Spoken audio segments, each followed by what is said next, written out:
بسم الله الرحمن الرحيم Bismillahirrahmanirrahim. Alhamdulillahirabbil alamin wassalatu wassalamu ala asyrafil anbiya'i wal mursalin wa ala alihi wa sahbihi ajma'in, amma ba'du. Alhamdulillah, sidang jemaah sekalian yang dimuliakan Allah Subhanahu wa taala. Biasanya Al-Qur'an kalau menyebutkan kata-kata fihi itu semuanya hi-nya pendek. Fihi, padanya. Ada satu dalam Al-Quran hi-nya panjang. Satu-satunya kalau dalam Quran yang biasa kita baca dari Al-Fatihah sampai An-Nas hanya satu hi-nya panjang. Fihi muhana. Surat Al-Furqan ayat 69.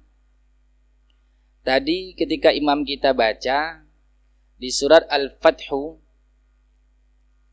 di bahagian rakaat kedua, tepatnya di ayat yang ke-10, ada satu yang aneh dalam Al-Quran. Ini satu-satunya bacaannya dari Al-Fatihah sampai An-Nas, Al-Quran yang kita pakai, yaitu wa man awfa bima ahada alaihullah. Seharusnya alaihi. Semuanya itu dari Fatihah sampai An-Nas, yang lain alaihi semua. Tapi yang satu ini surah Al-Fathu ayat ke-10 alaihu. Nanti sidang jemaah sekalian boleh dilacak apa hikmahnya, kenapa yang di sini alaihu, yang lainnya semuanya alaihi. Kenapa di surah Al-Furqan tadi ayat 69 fihi, hi-nya panjang, sedangkan yang lain semuanya hi-nya pendek.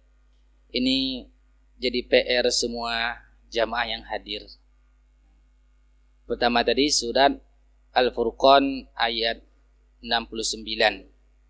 Fihi muhana, hi-nya panjang. Padahal yang lain semuanya hi-nya pendek. Yang imam kita bacakan tadi di surat Al-Fathu ayat ke-10 alaihu, seharusnya alaihi. Ini satu-satunya kalau nanti ada yang hafal Quran atau yang mau coba-coba mulai hafal Quran, akan ditemukan satu-satunya kalimat alaihu dalam Al-Quran yang kita baca ini. Tadi sempat sebelum ke sini diskusi kecil dengan Pak Imam kita, kenapa alaihu? Kalau dari segi hikmahnya kita belum dapat, tapi dari segi qiraah, bacaan, jumhur ulama qiraat itu membacanya alaihi. Sedangkan qiraah Hafaz dari Asim bacaannya alaihu. Ini satu-satunya alaihu. Berarti bukan PR lagi ya, sudah terbongkar.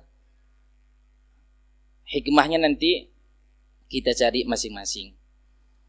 Sidang jemaah sekalian yang dimuliakan Allah Subhanahu wa taala, sedianya hari ini kita melanjutkan bacaan syarah Hilyatul Thalibil Ilmi.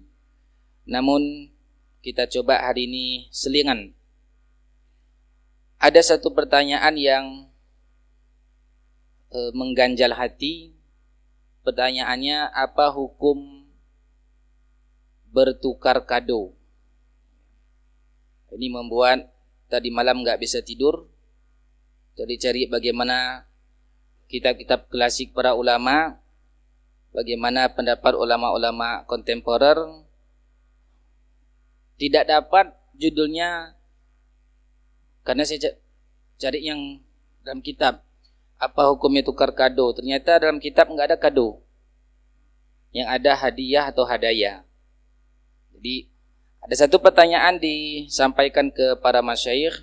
Pertanyaannya adalah, tabadulul hadaya juz'un minan nizamil ijtima'i. Fama hiyal ahkamul muta'alliqatu bil ihda'i wa qabulil hadaya. tukar-menukar hadiah ini merupakan bahagian atau di antara sistem yang terjadi di masyarakat. Maka apakah hukum-hukum yang berkaitan dengan hadiah, memberi hadiah dan menerima hadiah? Ini pertanyaannya.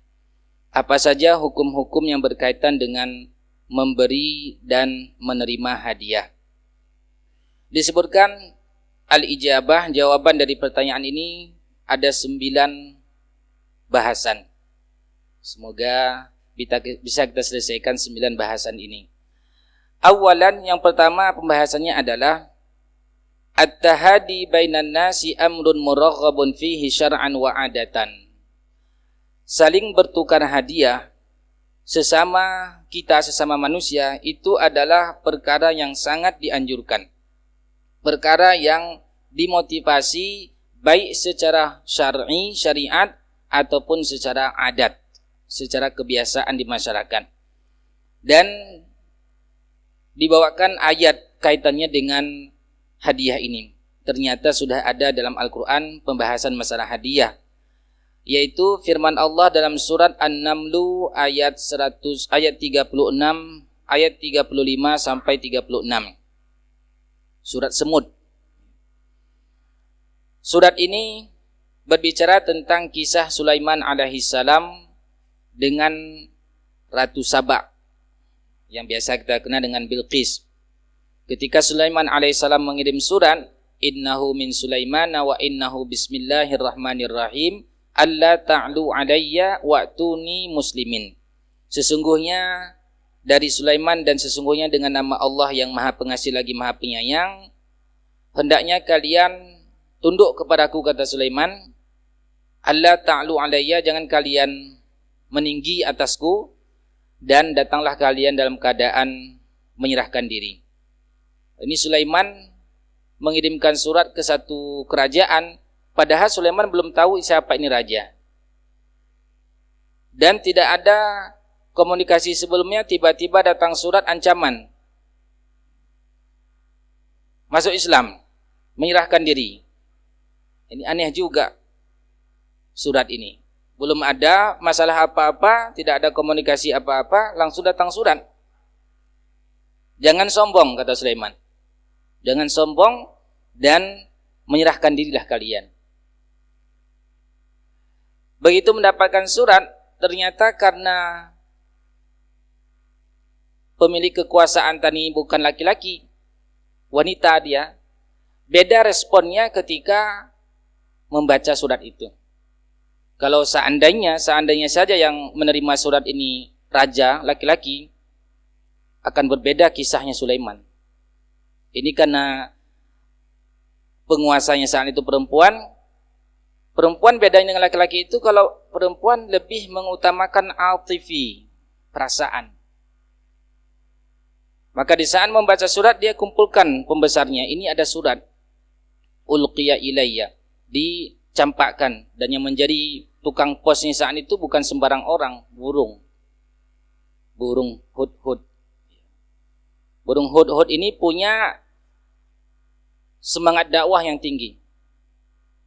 Ketika dia melihat masyarakat di kerajaan ini menyembah selain Allah, dia cemburu. Dia punya perhatian tentang bahayanya syirik. Ini malu kita dengan burung hudhud. Burung hudhud tidak rela ketika Allah disekutukan. Lalu dia melapor kepada Sulaiman agar dibereskan ini. Jangan sampai mereka menyembah selain Allah Subhanahu wa taala. Sebahagian hamba Allah, sebahagian kaum muslimin tidak cemburu dia ketika ada masyarakat yang melakukan kesyirikan, biasa saja. Tidak merasa risau, padahal kesyirikan itu dosa yang paling cepat mendatangkan murka Allah. Kezaliman yang paling besar. Burung hudhud punya risau ini, lalu melapor langsung ke Sulaiman. Ada satu kerajaan yang mereka dikuasai oleh seorang wanita, mereka menyembah selain Allah Subhanahu wa taala. Sulaiman seorang raja, juga seorang nabi yang memiliki banyak kelebihan. Tentara bala tentaranya bukan dari golongan manusia saja, jin juga, hewan-hewan lainnya, tetapi tidak serta-merta membenarkan informasi dari burung itu. Dia cek kebenaran informasi ini. Itu Sulaiman, nabi. Dan dia sangat mengerti bahwa burung ini nggak akan bohong. Karena kalau dia bohong, ada lagi tentara yang lain lebih hebat daripada burung ini. Namun demikian, dia tidak langsung serta-merta terima informasi itu dari burung tersebut. Cek. As-sadaqata am kunta minal kadhibin? Apakah engkau jujur? Apakah engkau termasuk orang bohong? Kata Sulaiman. Ini penting sebenarnya mas sekalian. Ketika kita mendengarkan sebuah berita, jangan sampai kita langsung terima bulat-bulat. Cek dulu. Karena di zaman kita ini banyak yang terjadi perpecahan, banyak yang terjadi pertengkaran, perselisihan, bukan saja dengan orang-orang biasa, sesama ustadz pun saling serang menyerang karena informasi yang didapat tidak langsung dicek. Kalah dengan burung, kalah dengan kalah informasi ya. Burung hudhud dia jujur tapi tetap dicek oleh Sulaiman alaihissalam. As-sadaqata am kunta minal kadhibin? Apakah engkau jujur atau tidak jujur? Atau bohong? Kirim surat ini. Dilemparkan nanti, apa respon mereka, perhatikan. Ternyata setelah diskusi Ratu Saba ini, disepakati awal, pertama respon daripada bala tentara, kita ini kan kuat, berani sekali mengancam Sulaiman itu, lawan saja. Tapi lagi-lagi karena rajanya, penguasanya itu perempuan, beda respon. Bukan kelelakian yang ditampakkan, tapi perasaan. Kalau seandainya sebuah kerajaan sudah masuk ke sebuah negeri, dia rusak kampung itu, dia hinakan penduduknya. Kalau begitu, inilah ayatnya. Kata raja ini, wa inni mursilatun ilaihim bihadiyah. Sesungguhnya saya ingin kirim saja kepada Sulaiman itu hadiah. Fanadhiratun bima yarji'ul mursalun. Lalu aku akan menanti apa hasil yang dibawa oleh utusan itu. Jadi hadiah ini sudah ada di zaman itu. Antara Nabi Sulaiman dengan Nabi kita SAW, berapa jarak Nabi itu? Sulaiman, Daud, Sulaiman, Ilyasa, Yunus, Zakaria, Yahya, Isa, 6 Nabi. Di atas Nabi kita SAW sudah ada sistem hadiah. Tujuannya apa? Supaya Sulaiman ini tunduk dengan hadiah. Karena memang hadiah itu dapat melunakkan hati. Ini hati-hati sekali kalau kita berkaitan dengan satu kasus, kita menangani kasus, lalu kita mendapatkan hadiah dari orang yang kita tangani kasusnya. Itu dapat melunakkan hati. Hadiah. Ketika dikirim hadiah, falamma jaa Sulaiman, ketika datang utusan itu kepada Sulaiman, qala, berkata Sulaiman, atumiddunani bimal, apakah kamu ingin memberikan aku harta? Ini orang enggak tahu siapa itu Sulaiman. Belum tahu dia. Fama atani Allahu khairun mimma atakum. Apa yang Allah berikan kepada saya itu jauh lebih baik daripada pemberian kalian. Hadiah yang kalian berikan ini enggak ada apa-apanya dengan pemberian Allah. Begitulah kalau seorang penguasa yang sudah dekat dengan Allah, hadiah itu, sogokan itu enggak berguna. Dan juga Sulaiman ini orang kaya. Itu juga keutamaan kalau seorang pimpinan itu orang kaya, dia enggak mudah disogok. Karena kekayaan dia lebih banyak daripada sogokan itu. Berbeda kalau orang yang di atas ini orang yang miskin, butuh uang, cepat terima itu. Cepat terima dia. Lalu kata Sulaiman, bal antum bihadiyatikum tafrahun. Bahkan kalian dengan hadiah-hadiah kalian itu kalian senang, bangga. Enggak ada artinya bagi saya, kata Sulaiman. Di sini juga menjadi perhatian penting ketika raja perempuan ini mengerti bahwa Sulaiman tidak butuh harta, berarti memang betul-betul tujuan dia ini murni untuk Islam. Betul-betul tujuan dia ini murni untuk dakwah. Ini bukan sembarang orang. Dan ancamannya pun bukan sembarang ancaman.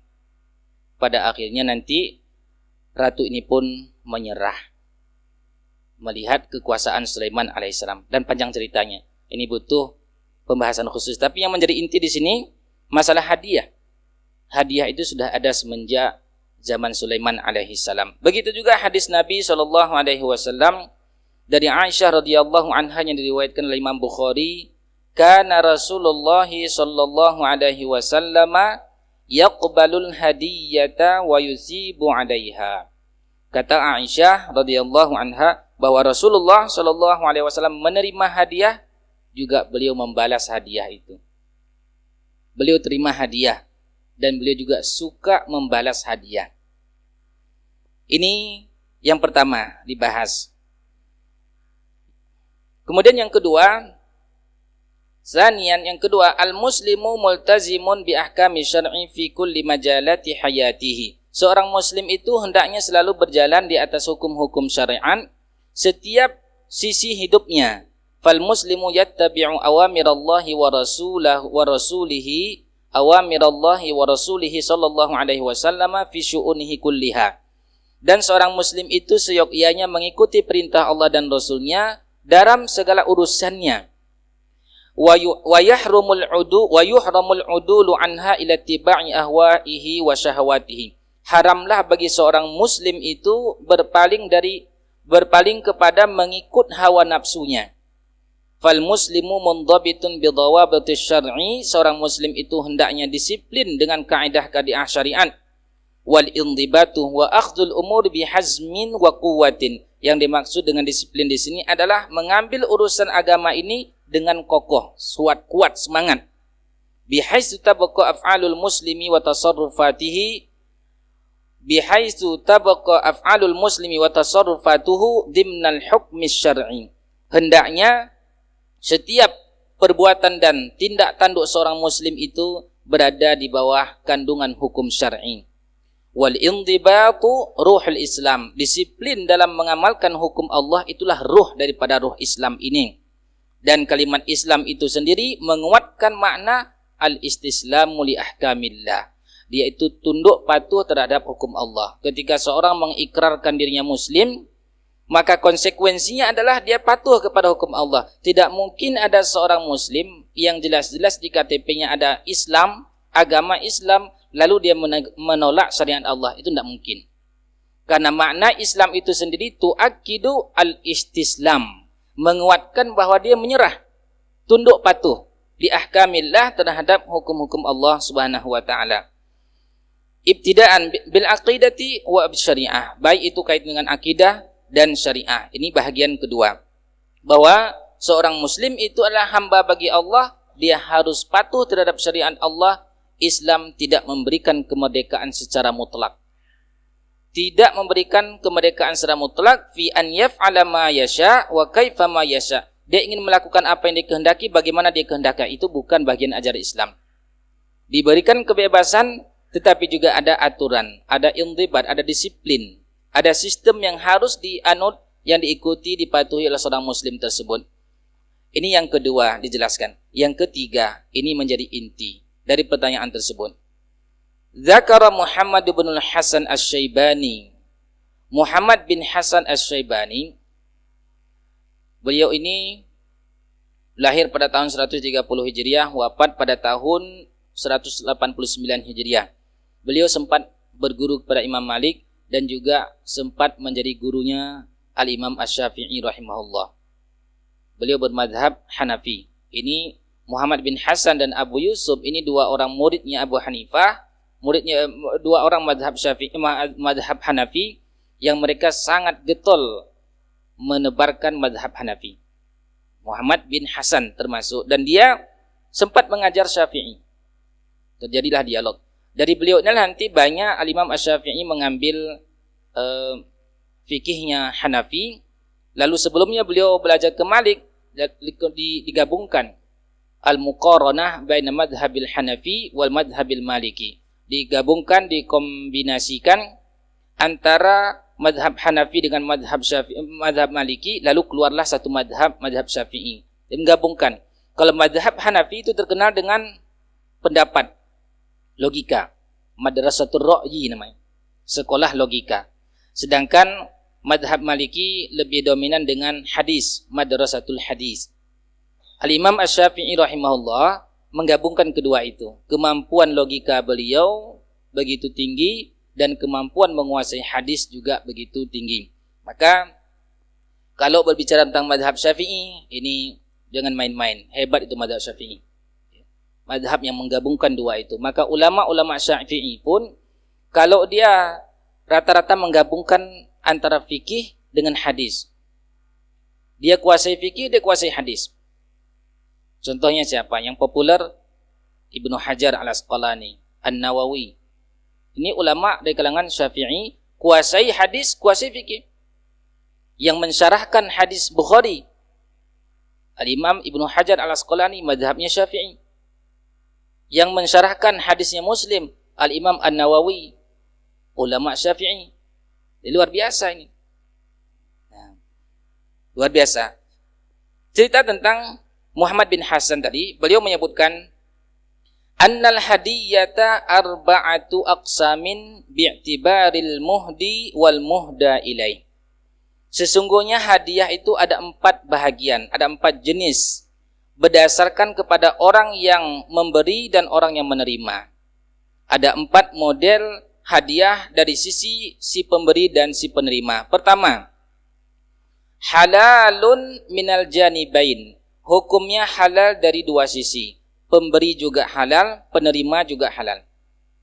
Apa itu contohnya? Boleh sebutkan kal ihda'i litawaddudi, seperti memberikan hadiah untuk tujuan saling mentautkan hati, saling mencintai. Tidak ada tendensi lain. Tidak ada tujuannya memberikan hadiah itu supaya beres di 17 April. Misal. Hanya murni karena saling mencintai. Ini halal bagi pemberi, halal juga bagi penerima. Yang kedua, wa haramun minhuma, haram kedua-duanya. Pemberi juga haram, penerima juga haram. Kal ihda'i liyu'inahu ala zulmin, seperti hadiah dengan tujuan untuk menolong kezaliman. Si pemberi, walaupun atas nama hadiah, pemberi juga berdosa, penerima juga berdosa. Yang ketiga, wa haramun 'alal akhidhi faqad, haram atas yang menerima saja. Haram atas yang menerima saja. Wahya an yuhdiyahu liyakuffa anhu dzulm. Ini tujuannya berhadiah ini untuk tidak terzalimi dirinya. Misal, kita sudah lulus PNS. Lulus PNS, semua syarat sudah terpenuhi, tapi tidak dikeluarkan nama kita. Ditahan. Apa syaratnya? Begitu kita mau ambil, nama bapak enggak keluar. Tapi ada cara keluar. Apa? Bil fulus mulus. Bagi si pemberi enggak berdosa dia, karena hak dia. Tetapi bagi penerima haram. Haram. Oleh karena itu sedang jemaah sekalian, bagi kita, jika Allah berikan kita, jika Allah takdirkan kita kesempatan untuk memberikan nama-nama yang lulus itu, jangan tahan hak orang. Jangan tahan hak orang. Bagi dia enggak berdosa membayar. Itu hak dia. Bagi kita yang menerima, memakan harta orang dengan cara yang zalim. Dan di akhirat akan dituntut bukan harta itu lagi, tetapi transfer pahala dan dosa. Orang itu enggak butuh lagi uang yang dia berikan di dunia. Enggak butuh lagi dia. Enggak, saya tidak perlu lagi uang itu. Saya perlu pahala. Saya kekurangan pahala. Disitulah nanti terjadi penyesalan. Maka jangan ambil hak orang lain. Ini yang kedua. Kita ulangi yang pertama tadi, pemberi dan penerima halal. Yang kedua, pemberi dan penerima haram.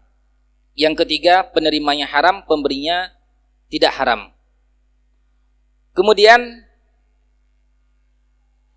yang keempat, an yadfa'ahu lidaf'il khawfi minal muhdi ilaih ala nafsihi aw malihi aw iyalihi aw irdihi. Fahada halalun liddafi'i haramun 'alal madfu'i ilaih. Dia bayar kepada seseorang karena takut terhadap dirinya, takut terhadap hartanya, takut terhadap keluarganya, takut terhadap harga dirinya. Ini masih mirip dengan yang ketiga, halal bagi yang membayar dan haram bagi yang menerima. Ini masih sama ya.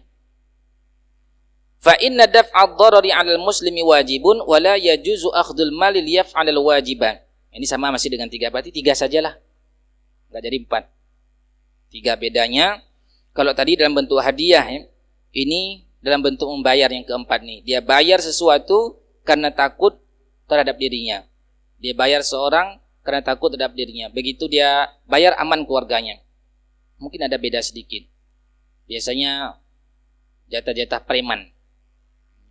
Kalau nggak dibayar, proyeknya akan diancam. Dia bayar, dia takut. Ini yang membayarnya tidak haram, tapi yang menerima itu haram. Atau pergi nanti ke sebuah terminal, ini tukang kompas, tukang mengambil harta orang, itu nggak akan pernah tenang hidupnya itu.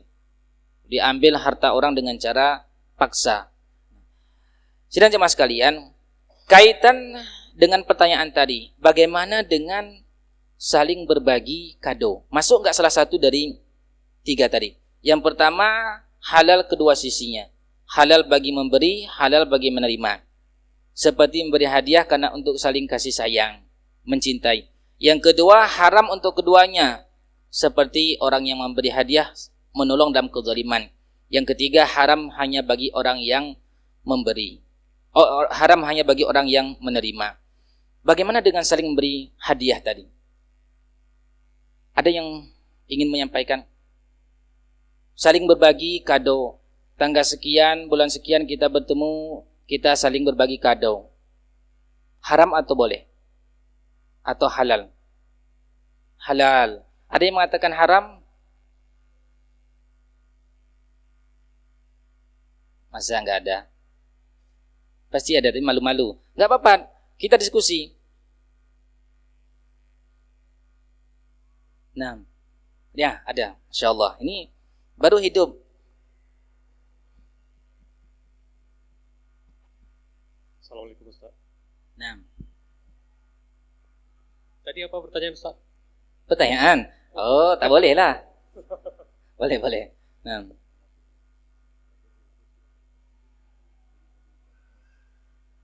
Nah, silakan. Fadhal.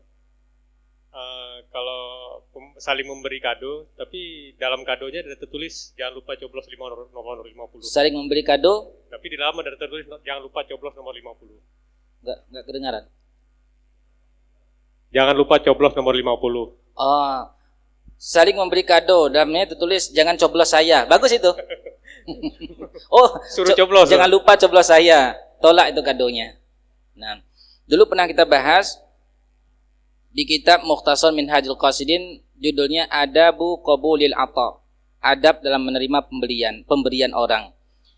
Kalau termasuk tadi pertanyaan masuk dalam pembahasan itu, jika pemberian orang itu ada tendensi di belakangnya, adabnya bagi kita menolak.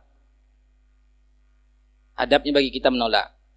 Misalkan tujuan dia untuk memberi agar dia disebut orang dermawan, disebut orang baik hati, itu harus kita tolak. Kenapa? Disebutkan oleh Ibnu Qudamah, jika kita terima pemberiannya, sama kita telah melanggar surat Al-Maidah, wala ta'awanu 'alal ismi wal 'udwan. Jangan tolong menolong di atas dosa. Dianggap kita menolong dia di atas dosa karena ada satu kebanggaan dia ketika memberikan. Ini ada tendensi. Kalau seperti itu, adabnya bagi kita si penerima menolaknya. Mohon maaf, saya tidak terima. Nah. Tapi masalah kita tadi gimana? Atau perlu masing-masing jamaah nanti pekan depan kita cari referensi?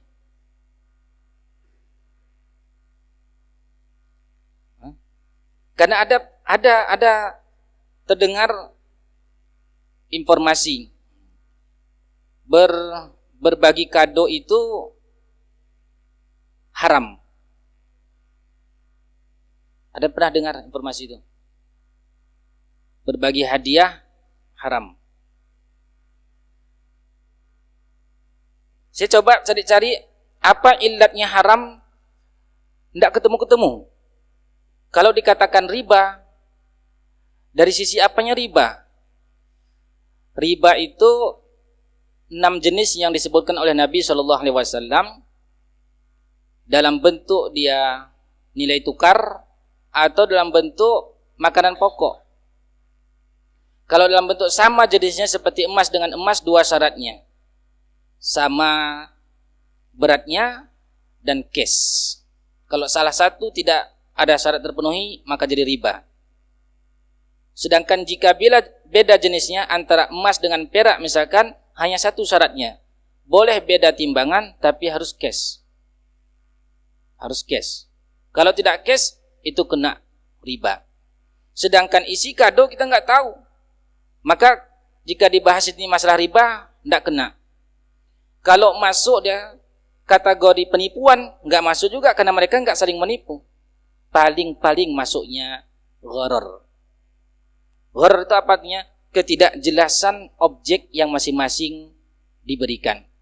Misal nanti ada 10 orang berkumpul saling berbagi hadiah. Saling berbagi hadiah dan masing-masing nggak tahu. Dikhawatirkan di sini yang satu berharap mendapatkan yang lebih baik dari yang lain. Dia berikan misal hadiahnya kadonya kompor. Dia berharap mendapat nanti kulkas, nggak dapat, kecewa.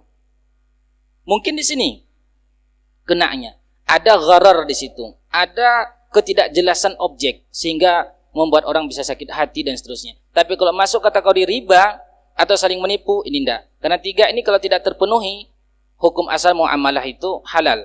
Jika tidak ada unsur riba, tidak ada unsur penipuan, tidak ada ketidakjelasan atau gharar di situ, maka hukum asal muamalah itu halal, mubah.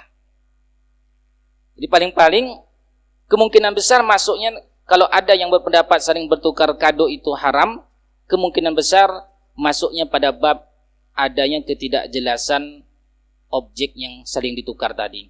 Sehingga membuat nanti salah satunya bisa kecewa. Dia kasih yang terbaik tapi dia dapat yang tidak baik.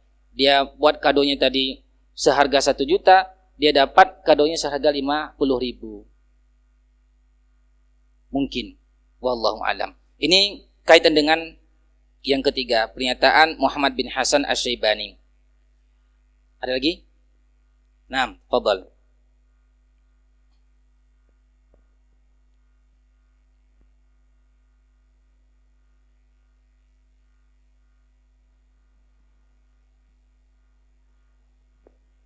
Bismillahirrahmanirrahim. Tadi saya mendengar tentang gharar ya, Ustaz ya. Tentang Gharar. gharar, iya, ketidakjelasan artinya.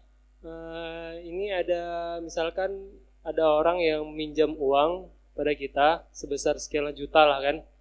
Terus dia menyerahkan kebunnya kepada kita.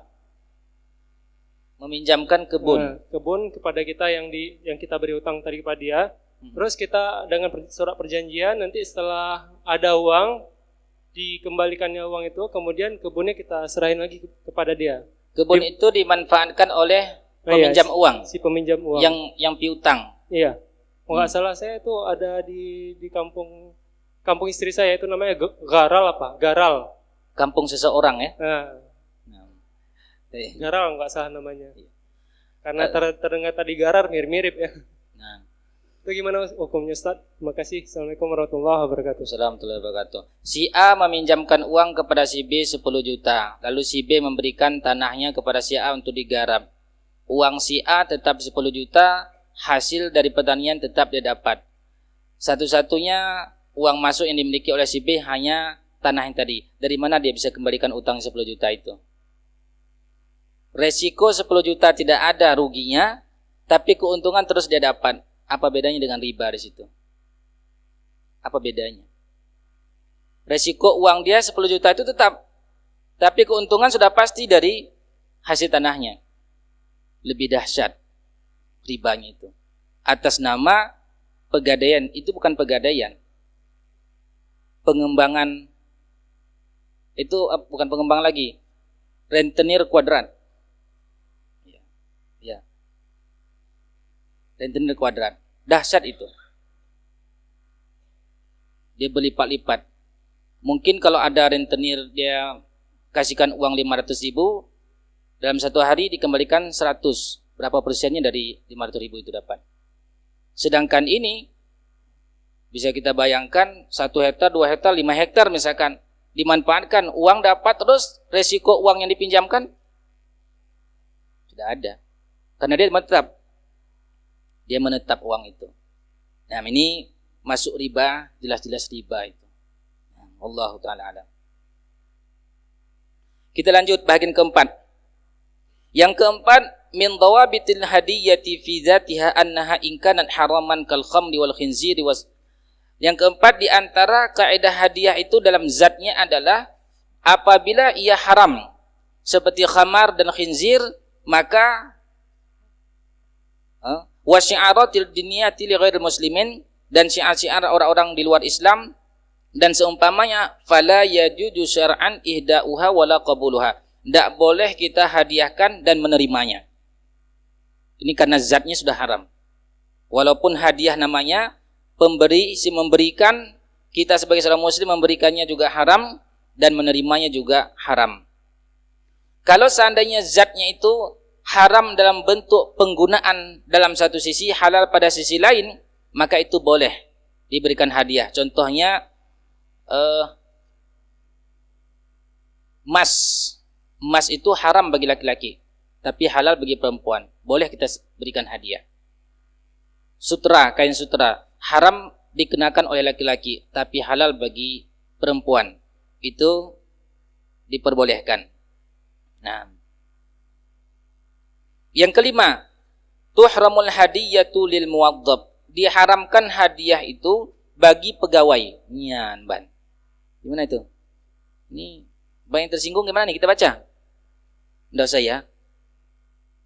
Fal aslul muqarraru indal fuqaha anna man tawalla mas'uliyatan aw wadhifatan 'ammatan aw khassatan annahu yahrumu alaihi qabulu hadiyatin aw mukafa'atin aw ikramiyatin. Dasar yang telah ditetapkan oleh ulama fikih bahwasanya orang yang sudah memiliki satu tanggung jawab atau memiliki pekerjaan baik umum ataupun khusus, maka haram baginya menerima hadiah atau balasan atau ikramiyah. Ikramiyah itu istilahnya pemuliaan. Dan dia sudah punya pekerjaan, di situ ada gaji tetapnya. Ja'athu bihukmi mas'uliyatihi tilka aw wadhifatihi. Dia sudah punya tugas tersebut, pekerjaan itu. Illa idza adinat lahu jihatul amalil musghilati lahu biqabuliha. Kecuali kalau orang yang punya tanggung jawab dalam pekerjaan tersebut mengizinkan ia untuk menerimanya. Contohnya begini. Kita bekerja di, Masya Allah, ma asra'al waqt, betapa cepatnya perjalanan waktu itu. Contoh terakhir. Kita bekerja di toko. Lalu datang pembeli karena dia kenal kita, diberikan. Jika tidak diizinkan oleh pemilik toko, kita nggak boleh terima, karena kita sudah punya gaji dari dia. Kalau sudah diizinkan, baru boleh kita terima. Maka kita pun ketika memberi, kita tanya nanti si pemilik toko itu, Pak, boleh saya kasih pekerjanya lebih? Kalau boleh, katanya alhamdulillah. Kalau tidak boleh, jangan kita bantu dia untuk memakan yang haram. Masih ada beberapa lagi, kita tunda berarti pekan depan. Ini lebih seru lagi nih. Kita cukupkan. Subhanakallahumma wa bihamdika asyhadu an la ilaha illa anta astaghfiruka wa atubu ilaik. Wa sallallahu ala nabiyyina Muhammadin wa ala alihi wa sahbihi ajma'in. Wassalamualaikum warahmatullahi wabarakatuh.